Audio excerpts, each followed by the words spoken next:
How big was Notre Dame just to get out of Vegas with a feel good, something to feel good about, I guess? Yeah, I mean, I think from a psyche standpoint, it was certainly really good for us, especially considering the circumstances. We didn't have Pop, Kalk, or Steven in practice for the 2 days prior, so and then to find out Kalk wasn't going to be able to play the morning of the game. We had some other guys that had to step up, and they really did that.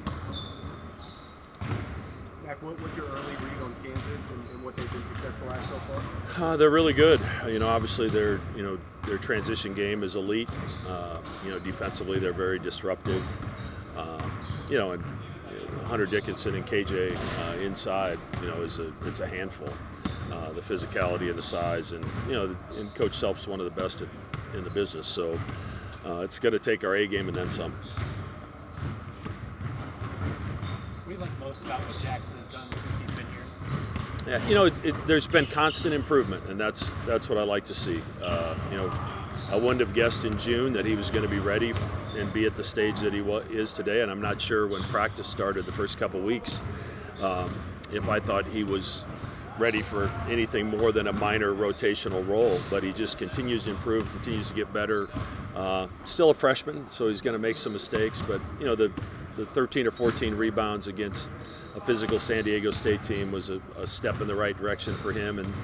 And then, the Texas A&M game, starting the game 0 for 6 and then hitting 3 threes in the last 5 minutes when we really needed him, I think speaks to, he plays without any fear. And, it's been fun to be around.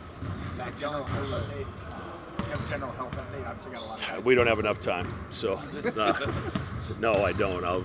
We'll see what we have at practice, and then we'll go from there. Mac, just going through a skid like you did, what can the benefit of that be at this point? I'm not sure there's a lot of benefit to it. You get exposed in some ways. The problem with those 3-team events when you're gone that long is it's very difficult to fix things in the middle of that, because you don't have time where you can really take a step back, have a couple days of practice, try to iron some things out. You're in Vegas, you're stuck there, and then in our case we had 3 starters out for the 2 days of practice we did have there. So it's really hard to fix things that have gone wrong, and let's be honest, we shot the ball a little better against in the second half against A&M.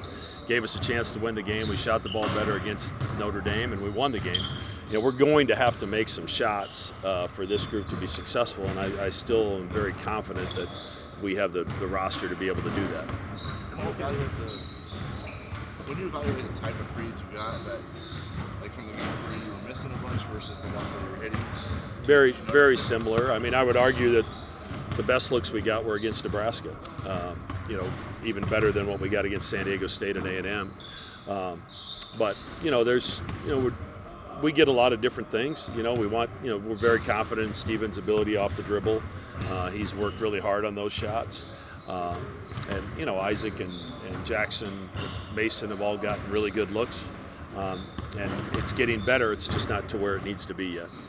Hulk has obviously seen some of the best centers in the country through his few years here in the Big East, especially. What is it that stands out about Hunter Dickinson in that matchup on Wednesday? Probably his versatility. He's an elite passer, number one. So if you try to go with too much help, he really picks you apart. But he can pick and roll. They can post him up on an isolation there. They use him in the short roll a lot in the middle of the floor, and he's able to really pick people apart with the pass. And he's capable enough a three-point shooter that you have to respect it. And on top of that, he's 7 foot, 7'1", 260 some pounds. So he's big and he's physical, and hopefully Kalk's healthy and ready to go, and it'll be a fun matchup for people to watch. Two more. In those moments where Fred was either in foul trouble or he needed a breather, what did you see out of the small ball unit? Both of them good on the ball. Yeah, I mean, obviously our rim protection takes a hit. We become really small defensively, but offensively, we went to Jason a couple times. He got a big basket on an out-of-bounds play that we designed that at a critical time when Notre Dame was really making a run. So, we're comfortable with Jason and Isaac in those situations if we need to do it, but was also very encouraged by Fred's play on both ends of the floor. He did some really good things. We just got to, as I've said before, he's got to limit some of those fouls. Obviously, the last time the number 1 team came to Omaha, pretty good night for you guys. What's special about the atmosphere that Wednesday will be like? Yeah, I'm sure the crowd's going to be incredible. I'm sure some Kansas fans will find their way in there somehow. They seem to always do that, regardless of where you go. But it'll be a great night for college basketball. Obviously, Kansas has played at a really high level, and we're a little banged up and trying to get everybody back healthy and ready to go, and hopefully we have a full roster for Wednesday. Thanks.